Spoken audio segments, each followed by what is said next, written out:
القلوب إلى الحبيب تميل ومعي بذلك شاهد ودليل. Assalamualaikum warahmatullahi wabarakatuh. Bismillah, alhamdulillah, wassalatu wassalamu ala rasulillah Sayyidina Muhammadin ibni Abdillah wa ala alihi wa sahbihi man walah wa la hawla wa la quwata illa billah. Amma ba'du. Ya, ini adalah video lanjutan dari materi kelima mata kuliah Qiraatul Kutub. Dalam video ini akan dijelaskan tentang kaidah nahwu materi kelima, yaitu tentang inna wa akhawatuha, inna dan yang semacamnya.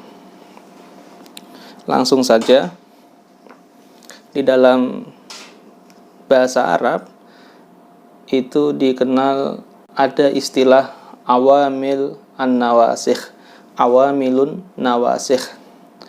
Awamil adalah faktor-faktor, an-nawasikh perusak, faktor perusak.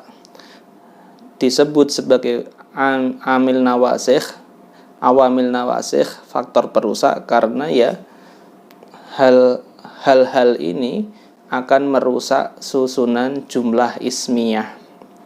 Mubtada khobar atau jumlah ismiyah yang tersusun dari mubtada khobar yang awalnya itu adalah dibaca rofa, seperti Muhammadun mujtahidun, Muhammad adalah seorang yang rajin. Muhammad mubtada dibaca rofa, dun, mujtahidun juga dun lagi, khobar dibaca rofa. Ketika kemasukan dari salah satu awamil ini, faktor-faktor ini akan rusak susunannya. I'rabnya berubah, bisa Muhammadan, bisa mujtahidan. Akan kita pelajari di sini faktor yang bisa merusak susunan mubtada khobar dari segi i'rab ataupun dari segi statusnya. Ada banyak, tapi di sini akan saya sebutkan 3 saja ya. Yang pertama adalah kana wa akhawatuha. Faktor perusak awamil nawasikh yang pertama adalah kana wa akhawatuha. Kana dan yang semacamnya. Kana, soro, laisa dan seterusnya ya.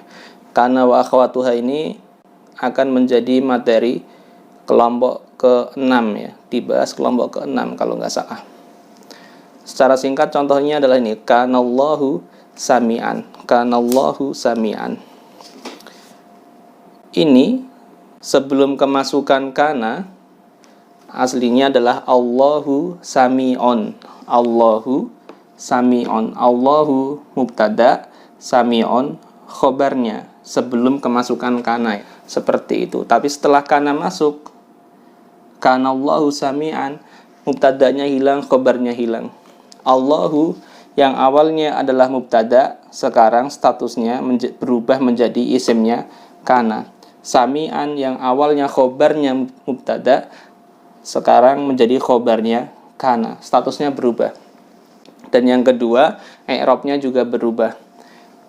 Kalau Allahu mubtada rofa, setelah menjadi isimnya kana, tetap rofa, tandanya dhammah, tidak berubah. Allahu.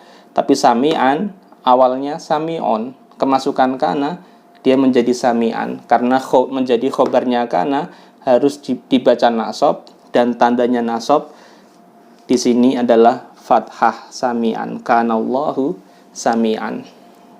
Allah itu zat yang maha mendengar ya. Jadi fungsi kana adalah merofakkan isimnya kana dan menasobkan khobarnya kana. Lanjut, yang kedua adalah dzanna wa akhwatuha. Dzanna wa akhwatuha. Dzanna dan semacamnya ya. Dzanna itu menyangka. Kalau dzanna ini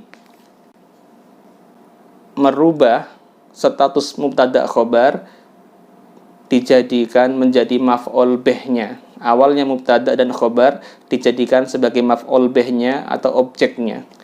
Jadi dzanna itu punya 2 objek, punya 2 maf'ul bih yang awalnya sebelumnya berupa mubtada dan khobar. Contohnya, dzanantu Zaidan ghaiban. Dzanantu, saya mengira Zaidan, bahwasanya Zaid ghaiban itu ghaib, tidak masuk kelas. Ternyata dia hadir. sebelum ada donna masuk, ini aslinya zaidun ghaibun, zaidun dhammah dun, ghaibun juga dhammah bun, karena mubtada khobar dibaca rofa, dimasuki donna, donantu, maka awalnya zaidun menjadi zaidan, ghaibun menjadi ghaiban. Karena apa?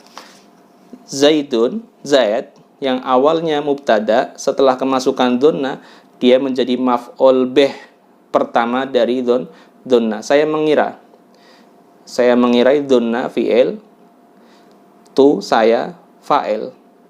Mengira itu kata kerja, saya adalah subjek atau fa'il. Dhonnantu fi'il dan fa'il. Saya mengira apa? Ini kata-kata mengira itu, kata mengira itu butuh objek, butuh maf'ul bih. Apa yang saya kira? Yang saya kira dua hal.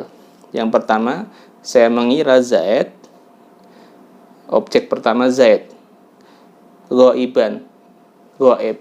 Itu saya objek kedua ghaib. Intinya Zaid dan ghaib ini adalah dua objeknya donna. Saya mengira apa yang saya kira? Saya mengira Zaid ghaib. Zaid maf'ul bihnya donna yang pertama dibaca nasab, tandanya fathah, dan ghaiban juga sama, maf'ul bih kedua dibaca nasab, tandanya adalah fathah, ban juga, zaidan ghaiban. Ya, ini setelah kemasukan donna rusak. Awalnya zaidun ghaibun menjadi dhonnantu zaidan ghaiban, dan pembahasan kita akan terfokus di sini, inna wa akhawatuha. Inna dan yang semacamnya, dan saudari-saudarinya. Akhwat secara bahasa saudari ya. Tapi kalau diterjemahkan Indonesia, masa huruf punya saudara. Semacamnya, inna dan yang semacamnya. Dan yang semacamnya ada berapa? Ada banyak. Ini saya tuliskan di papan tulis beberapa saja. Yang pertama, inna artinya sesungguhnya. Contohnya, innallaha sami'un. Sesungguhnya Allah itu zat yang maha mendengar. Sebelum inna masuk, ini adalah Allahu, sebelumnya dhammah. Allahu sami'un. Allahu mubtada, sami'un khobarnya. Setelah kemasukan inna, maka Allahu berubah menjadi Allaha. Kenapa? Karena inna itu fungsinya adalah menasobkan isimnya dan merofakkan khobarnya. Jadi inna punya isim, punya khobar. Isimnya dibaca nasab, khobarnya dibaca rofa. Jadi Allah yang awalnya mubtada, setelah masuk inna berubah menjadi isimnya inna, dan isimnya inna dibaca nasab. Tandanya nasab adalah fathah. Innallaha sami'un yang awalnya khobarnya mubtada Allah, sekarang menjadi khobarnya inna. Khobarnya inna dibaca rofa. Tandanya rofa adalah dhammah. Innallaha sami'un. Jadi antara inna dan kana itu fungsinya berkebalikan. Kalau kana isimnya rofa, maka inna isimnya nasab. Kalau kana khobarnya nasab, maka inna khobarnya dibaca rofa. Kebalikan persis ya. Kebalikannya persis. Yang kedua, yang semacam dengan inna adalah lakinna, yang artinya akan tetapi ya. Dia gini akan tetapi gitu. Lakinna. Contoh, lakinna zaidan mahirun. Misalnya Zaid itu orangnya malas, zaidun kaslanun, malas. Lakinna akan tetapi Zaid itu mahirun, orangnya pandai, cerdas, malas tapi cerdas. Sama, kita perhatikan. Zaidan mahirun, sebelum kemasukan lakinna, dia terdiri dari mubtada dan khobar. Zaidun pakai dhammah, mahirun juga pakai dhammah. Akan tetapi setelah lakinna masuk, maka merubah status mubtada khobar. Zaid yang awalnya mubtada sekarang menjadi isimnya lakin. Isimnya lakin dibaca nasab, tandanya nasab adalah fathah. Begitu pula mahirun sebelumnya adalah khobarnya mubtada. Setelah lakinna masuk, mahirun sekarang menjadi khobarnya lakinna, dibaca rofa, tandanya rofa dhammah. Contoh berikutnya, selanjutnya ka'anna, seakan-akan. Seakan-akan ya, seperti. Ka'anna wajhaka qamarun. Ka'anna wajhaka qamarun. Ka'anna seakan-akan wajhaka, wajahmu, qamarun adalah rembulan di saat purnama misalnya ya. Sama, prosesnya sama. Sebelum ka'anna masuk, wajhuka qamarun, itu mubtada dan khobar. Wajhuka mubtada, wajahmu pakai dhammah karena mubtada, qamarun adalah rembulan, juga pakai dhammah karena khobar. Setelah ka'anna masuk, maka wajhaka ini yang awalnya mubtada sekarang menjadi isimnya ka'anna. Isimnya ka'anna dibaca nasab. Tandanya nasab adalah fathah, wajhaka.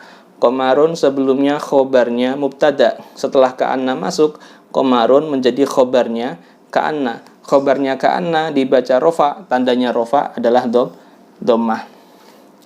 Yang semacam dengan inna berikutnya adalah laita, yang artinya seandainya, andai kata. Contoh, laita syababa aidun. Laita seandainya asyababa masa muda, aidun itu bisa kembali lagi. Sekarang dia sudah tua dan dia berandai-andai seandainya masa mudanya bisa kembali lagi ya. Mustahil itu ya. Secara adat mustahil. Meskipun terjadi pada Siti Zulaikha misalnya, itu sudah tua renta, kemudian dinikahi oleh Nabi Yusuf menjadi kembali muda bahkan perawan lagi ya. Laitas syababa aidun. Ini prosesnya sama. Laita seandainya asyababa masa muda, aidun itu bisa kembali lagi. Sebelum laita masuk, asyaba aslinya mubtada khobar, asyababu pakai dhammah bu, aidun. Asyababu mubtada rofa, tandanya dhammah. Aidun khobar juga rofa, tandanya juga dhammah. Kemasukan laita, maka yang awalnya asyababu menjadi asyababa karena asyababu sebelumnya mubtada sekarang sudah menjadi isimnya laita. Isimnya laita dibaca nasab, tandanya nasab fathah ba. Aidun sebelumnya adalah khobarnya mubtada, sekarang menjadi khobarnya laita. Khobarnya laita dibaca rofa, aidun dhammah ya tandanya. Yang terakhir la'alla, semoga, barangkali, supaya ya. La'allal muslimina mahfuduna. La'allal muslimina mahfuduna. La'alla semoga saja al-muslimina umat Islam mahfuduna dijaga oleh Allah dari segala musibah, virus dan sebagainya. Aslinya ini adalah al-muslimuna mahfudun. Sebelum kemasukan la'alla, al-muslimuna pakai wawu ya, karena mubtada dibaca rofa, tandanya wawu, muslimuna. Karena ini adalah jamak mudzakkar salim, ketika rofa pakainya wawu, muslimuna. Ketika nasab dan jer pakainya ya, muslimina. Mahfuduna khobarnya juga pakai wawu, karena khobarnya mubtada dibaca rofa. Masuklah la'alla, maka yang awalnya muslimuna berubah menjadi al-muslimina pakai ya. Kenapa? Ya, karena al-muslimina sekarang menjadi isimnya la'alla. Isimnya la'alla dibaca nasab, tandanya nasab adalah pakai ya, karena dia jamak mudzakkar salim. Mahfuduna sekarang menjadi khobarnya la'alla, dibaca rofa, tandanya masih pakai wawu ini ya, mahfuduna. Ya, semoga umat Islam diselamatkan oleh Allah dari virus corona dan berbagai macam penyakit ya. Ini penjelasan tentang awamil nawasikh yang kita fokuskan pada inna wa akhwatuha. Sekarang yang terakhir adalah contoh aplikatif pada teks bacaan materi kelima mata kuliah Qiraatul Kutub. Ini di teks bacaan ini hanya saya temukan contoh untuk inna dan anna saja. Inna dan anna. Yang ka anna, lakinna, laita di teks bacaan tidak ada. Ya, kita ambil beberapa contoh dari yang inna atau anna ya. Ini anna bay al-ghaib yang pertama ini saya hapus dulu aja. Di teks bacaan ada a'ni. Kullul qulubi ilal habibi. A'ni, yakni saya maksudkan, kata mu'alif, anna bay'al ghaibi, anna bay'al ghaibi, bahwasanya jual beli secara ghaib, la yajuzu, itu tidak boleh hukumnya. Kita perhatikan di sini ada anna. Ini huruf ya, huruf nawasikh ya, yang fungsinya adalah menasabkan isimnya dan merofakkan khobarnya. Isimnya mana ini isimnya? Bai'a ini isimnya anna. Isimnya anna dibaca nasab tadi ya, nasab. Tandanya nasab adalah di sini fathah, maka bai'a, anna bai'a, isimnya anna. Khobarnya mana? Ini khobarnya. La yajuz ini adalah khobarnya anna. La yajuz adalah khobarnya anna. Itu tidak boleh. Bahwasanya jual beli secara ghaib, khobarnya la yajuzu, itu tidak boleh. Jadi kalau khobar boleh berupa fi'il, ini la yajuz, fi'il mudhari' ini ya, yajuzu boleh. Kalau berupa fi'il ya maka ya la yajuzu, berarti secara i'rab la yajuzu ini fi'il mudhari' ini secara i'rab berposisi di i'rab rafa, karena kita tulis fi mahalli ar-raf'i ya, berposisi di i'rab rafa karena sebagai khobarnya anna. Al-ghaib sebagai apa? Al-ghaib ini adalah prasa bai al-ghaib, jual beli secara ghaib. Itu satu prasa ya, yang secara bahasa Arab ini disebut sebagai tarkib idhofi, yaitu susunan yang terdiri dari mudhof dan mudhof ilaih. Baik isim, ghaib juga isim. Isim ketemu isim seperti ini biasanya berupa mudhof dan mudhof ilaih ya. Maka baik di sini dia adalah mudhof, dan ghaib di sini dia adalah mudhof ilaih. Yang perlu kita ketahui, mudhof ilaih itu i'rabnya selalu dibaca jer, dan jer tandanya adalah kasroh. Maka ghaibi di sini kasroh. Saya ulangi lagi sekali lagi, anna ini adalah huruf yang merusak susunan mubtada khobar. Bai'a isimnya anna dibaca nasab, tandanya fathah. Al-ghaibi ini mudhof ilaih dari bai'a, jual beli secara ghaib. Mudhof ilaih dibaca jer, tandanya kasroh. La yajuzu ini khobarnya anna berupa fi'il mudhari' yang secara i'rab berposisi rafa fi mahallir raf'i. Ini sebelum kemasukan anna, seandainya anna tidak ada, maka bai'ul ghaibi dhammah, unnya dhammah, bai'u dhammah, karena dia mubtada dibaca rafa. Ini contoh pertama. Kemudian contoh kedua dari teks bacaan adalah, kita cari lagi.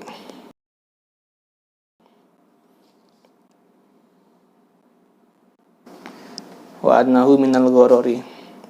Wa annahu, dan bahwasanya jual beli secara ghaib, minal ghorori itu termasuk ghoror, ketidakjelasan barang yang dijualnya gak jelas.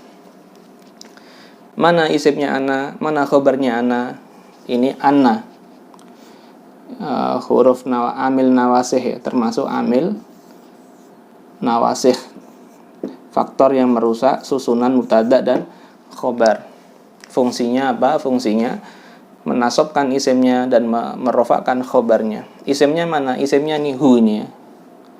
Hu ini isimnya ana. Huwa ya, dari huwa. Dia, bahwasanya dia siapa? Dia kembali ke bai'ul ghaib, bahwasanya jual beli secara ghaib. Bahwasanya dia siapa? Dia adalah kembali ke jual beli secara ghaib. ini isimnya ana. Ini secara i'rab fi mahallin nasbi ya. Secara i'rab fi mahallin nasbi. Nasab, tapi kenapa kok dhammah hu? Ya, karena dia adalah domir, dan isim domir itu harokatnya tidak bisa berubah-ubah. Anta ya anta terus ta. Tidak boleh diganti dhammah tu, nggak boleh. Huwa ya huwa terus, ini hu ya hu terus, dhammah terus. Posisi i'rabnya apa saja, dia tetap hu. Ini namanya mabni. Mabni itu yang harokatnya tidak bisa berubah-ubah. Meskipun dia nasab, tetap dhammah hu. Karena apa? Dia mabni ala dhom. Dibaca mabni, selamanya harokatnya dhammah. Tetapi secara i'rab posisinya tetap nasab. Karena isimnya anna. Minal ghorori, termasuk dari ghoror. Ini adalah khobarnya anna. Ini khobarnya anna.